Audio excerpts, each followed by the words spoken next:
Évacués.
marin mais pêcher des perles naturelles. Une pêche qui demande de la patience et un peu d'expérience, car c'est la présence d'une impureté qui pousse le coquillage à produire de la nacre pour se protéger. Un trésor qu'il faut manier avec délicatesse. Abdallah perpétua les gestes de ses ancêtres. J'ai vécu et grandi avec mon grand-père qui faisait de la pêche des perles. On m'a beaucoup appris, je n'arrêtais pas de lui poser des questions pour qu'il me raconte ses aventures. Ça nourrit mon imagination. Ce retour aux sources, c'est un moyen pour Abdallah de mettre en avant l'histoire ancestrale et la culture traditionnelle de son pays, alors que la plupart des fermes produisent ici des perles de culture. Il y a tout un écotourisme qui est lié à la pêche à la perle. Et c'est le principal indicateur du succès de ce projet. Abdallah vend ses petits trésors nacrés à des créateurs locaux et internationaux, comme l'or noir est loin d'être la seule richesse de la région. Voilà pour l'essentiel, merci Sophia. On fait un point tout de suite sur l'actualité sportive avec notamment pas mal de résultats et des exploits en 32e de finale de Coupe de France. Avec l'image exceptionnelle des téléviseurs TCL.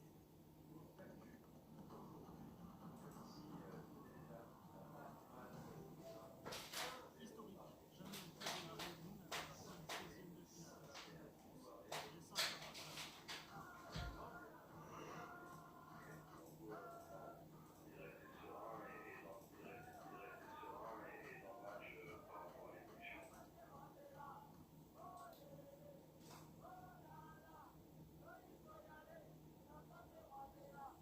5 surprise, un exploit pour la JS Saint-Pierroise, face au Racon Alain, 6e échelon national, vainqueur de New York pensionnaire de Ligue 1. Succès de l'infini.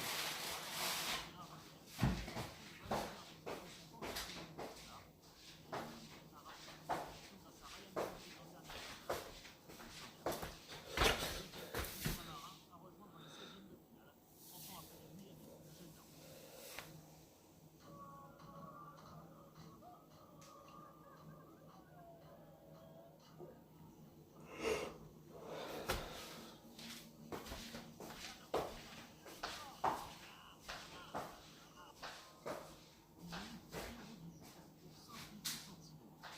du stade du Grand Flot. Et c'est 1600 spectateurs. Carnegie Antoine et son club de 4e division ont très vite trouvé 10 minutes de déficit. Un ultime instinct d'arrêt pour arracher une qualification pour les 16e de finale de Coupe de France, leur deuxième en 2 saisons. Le tenant du titre, le Stade Rennais, a rejoint difficilement les 16e de finale de la Coupe de France. Face à Amiens, les Bretons ont pu patienter après avoir longtemps buté sur Mathieu Crière. Certainement, au tir au but, les marqueurs de l'édition 2019 s'imposent grâce à leur capitaine, Damien Nassif. Première réussite pour Robert Moreno avec Monaco, l'entraîneur espagnol successeur de Leonardo Jardim. Et sur le but contre Reims, Boulaïdia a répondu à Keita Baldé, un partout, et à 5 minutes de la fin, le tournant du match, penalty pour Reims arrêté par le but. Dans l'additionnel, Keita Baldé encore libre, offre la victoire et la qualification à Monaco.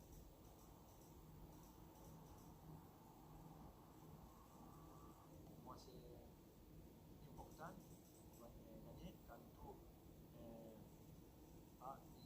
début en équipe, tu dois travailler sur la performance et tu dois pouvoir toutes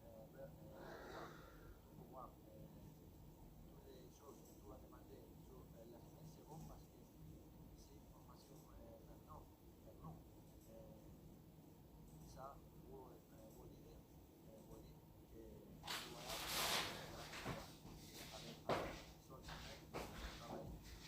pour la capacité de